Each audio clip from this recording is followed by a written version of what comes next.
안녕하세요. 이동민의 전쟁사입니다. 시청자 여러분은 파시즘이라는 단어에 익숙하실 겁니다. 파시즘은 역사책은 물론 언론지면 일상생활에서도 흔히 써오는 말입니다. 그리고 파시즘은 2차 대전이 일어나는 중요한 원인으로도 작용하게 됩니다. 왜냐하면 2차 대전의 흐름, 전개를 잘 살펴보면 파시즘 국가 진영 대 비파시즘 국가의 대결이다, 이렇게 볼 수 있는 부분이 다분하거든요. 이런 파시즘은 일반적으로 전체주의라고도 번역이 되는 것 같습니다. 그런데 파시즘 국가들이 독재국가, 전체주의 국가였던 것은 사실입니다. 하지만 20세기 이후 그리고 오늘날에도 지구상에 존재하는 수많은 독재국가들 그리고 전체주의 국가들이 전부 파시즘 국가인 것은 당연히 아닙니다. 예를 들자면 스탈린 시대의 소련, 명백히 독재 국가였고 전체주의 정권이었지만 스탈린 시대의 소련을 파시즘 국가, 파시즘 체제라고 부르지는 않습니다. 마오쩌둥 시대의 중국 역시 독재 국가였던 건 맞지만 마오쩌둥 정권을 파시즘 정권, 파시즘 체제라고 부르지는 않습니다. 북한 같은 경우에도 명백히 독재 국가, 전체주의 국가지만 이 북한을 파시즘 국가라고 규정하지는 않습니다. 왜 그럴까요? 나치 독일, 파시스트 이탈리아, 일제 같은 경우에는 명백히 독재 국가, 군사 독재 국가, 전체주의 국가면서 파시즘 국가이기도 하다. 하지만 아까 이야기했던 스탈린 체제, 마오쩌둥 체제, 북한은 명백히 파시즘과는 거리가 있습니다. 왜냐하면은 파시즘은 엄밀히 말해서 독재, 전체주의하고는 구분되는 개념이니까요. 자, 그렇다면은 도대체 파시즘이란 무엇일까요? 왜 파시즘은 군국주의, 독재, 전체주의와 비슷하면서도 서로 다른 걸까요? 파시즘은 일종의 정치 사상입니다. 1차 대전이 끝난 뒤에 이탈리아의 조반니 젠틸레라는 철학자가 철학적인 기틀을 세웠고요. 베니토 무솔리니에 의해서 1922년도에 세계 최초의 파시즘 정권, 파시즘 국가인 파시스트 이탈리아가 수립되게 됩니다. 지금이야 파시즘 하면 사회적으로 많은 비난을 받는다. 하지만 20세기 초중반에는 이 파시즘이라는 사상도 나름대로 각광을 받았던, 많은 사람들의 지지까지 받았던 그런 사상입니다. 파시즘은 오늘날보다 민주주의가 뿌리를 덜 내렸고 그러면서도 1차 대전 때문에 유럽이 많은 피해를 입었고 많은 유럽인들이 낙관적인 사고방식 대신 미래에 대한, 세상에 대한 비관, 염세적인 관점에 물들었던 1920년대, 30년대의 유럽의 정치상, 사회상과도 밀접한 관계가 있습니다.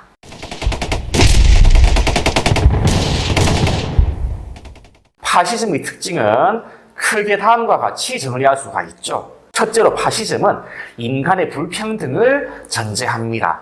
인간은 다 같이 평등한 게 아니고 유능하고 우수할 인간이 있냐 하면은 열등하고 우매할 인간도 있다. 이게 바로 파시즘의 중요한 전제 조건입니다.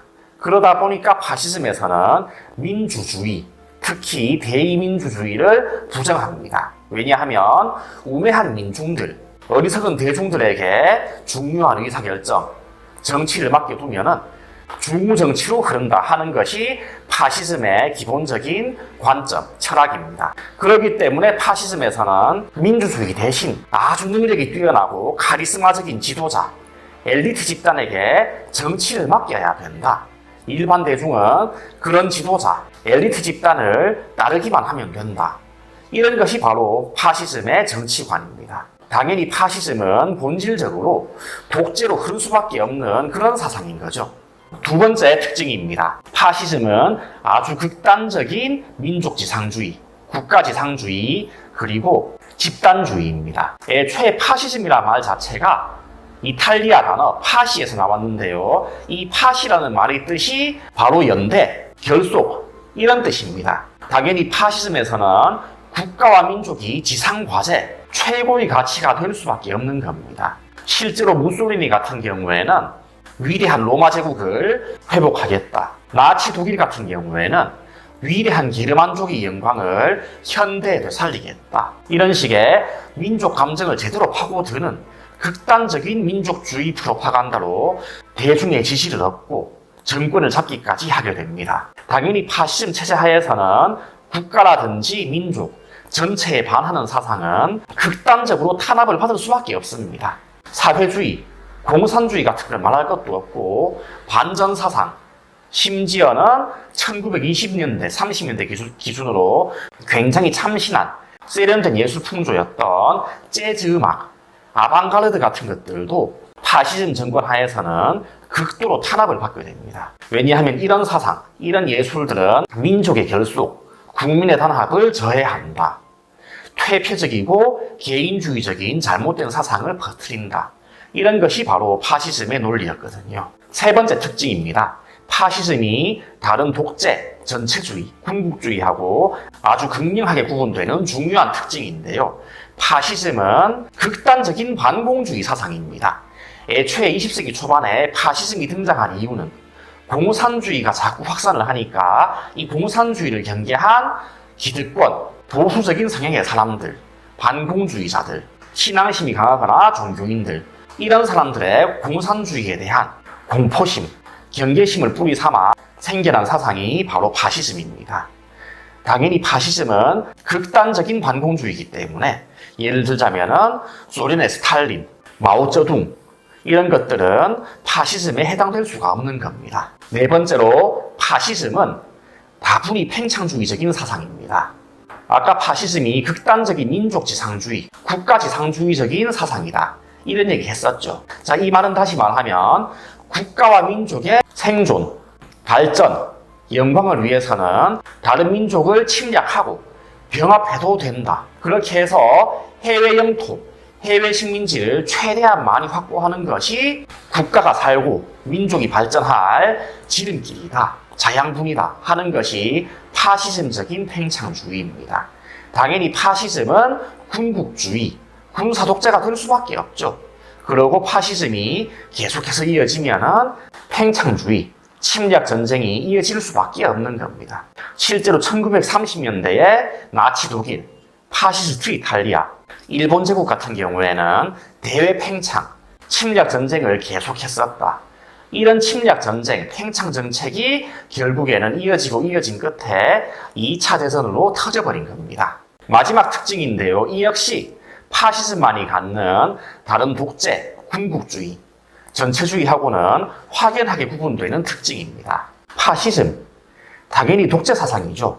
예를 들자면 나치 독일, 일본 제국, 누가 보더라도 군사 독재지, 민주주의하고는 거리가 멀죠. 하지만 이런 독재, 개인 독재, 일당 독재, 군부 독재는 정권을 잡은 뒤의 일입니다. 정권을 잡는 과정에서는 국민, 대중의 맹목적이면서도 아주 열광적인 지지를 받아서 정권을 잡는다 하는 것을 특징으로 가집니다. 쉽게 말해서 파시즘은 국민들을 잘 호도를 하고 대중을 잘 선동을 해서 이 국민 대중이 파시즘 정당, 파시즘 지도자에게 일당 독재, 개인 독재를 할 수 있도록 허용하게 만드는 것이지, 예를 들자면은 단순히 폭력, 무력, 군사력을 이용해서 강제적으로 독재를 하는 것은 아니다 하는 것이 파시즘의 아주 중요한 극명한 특징입니다. 예를 들자면은 이탈리아의 무솔리니, 파시스트당, 그리고 독일의 히틀러, 나치스 같은 경우에는 공통적으로 선거를 통해서 합법적으로 정권을 장악합니다. 그런 다음에 마찬가지로 의회 정치, 형식적으로는 합법적인 절차를 통해서 개인 독재, 일당 독재 체제를 수립하게 됩니다. 물론 그 이면에는 나치 돌격대, 친위대, 아니면 검은 셔츠단 같은 폭력 집단의 반대파 숙청, 대중선동 등등의 온갖 정치 공작들이 뒤따랐지만은 적어도 형식적으로는, 표면상으로는 대중의 지지를 받는 합법적인 절차를 거쳐서 이탈리아 파시즘 정권, 나치 독일이 수립된 겁니다. 일제군부 같은 경우에는 조금 달랐습니다. 일제군부는 사실 선거를 통해서 정권을 잡은 것은 아니었죠.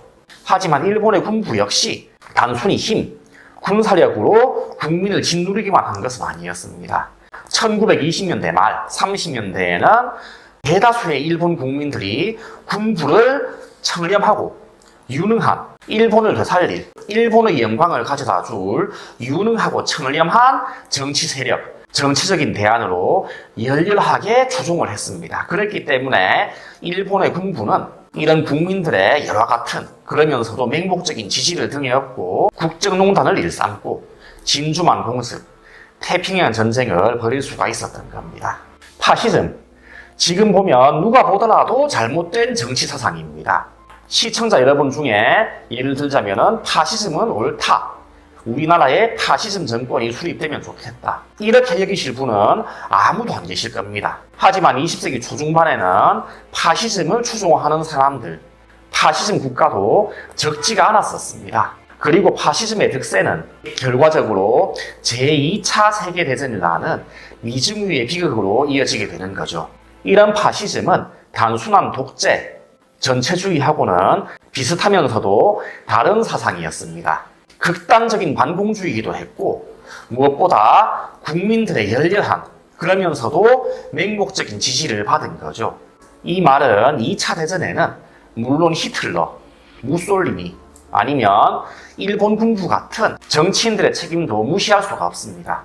하지만 파시즘은 기본적으로 대중의 열광적인 지지를 바탕으로 한다는 점에서 파시즘 정권의 수립 그리고 2차 대전이라는 크나큰 비극은 파시즘 정치가들 그리고 파시즘 정당에 놀아난 국민들의 잘못된 선택에도 일정 부분 책임이 있는 것 같습니다.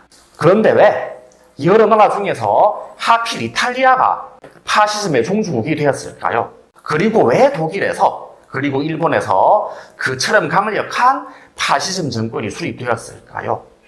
이런 부분은 이어지는 영상에서 좀 더 자세하게 살펴보도록 하겠습니다. 지금까지 이동민의 전쟁사를 시청해주신 시청자 여러분께 감사드립니다. 구독과 좋아요는 사랑입니다. 감사합니다.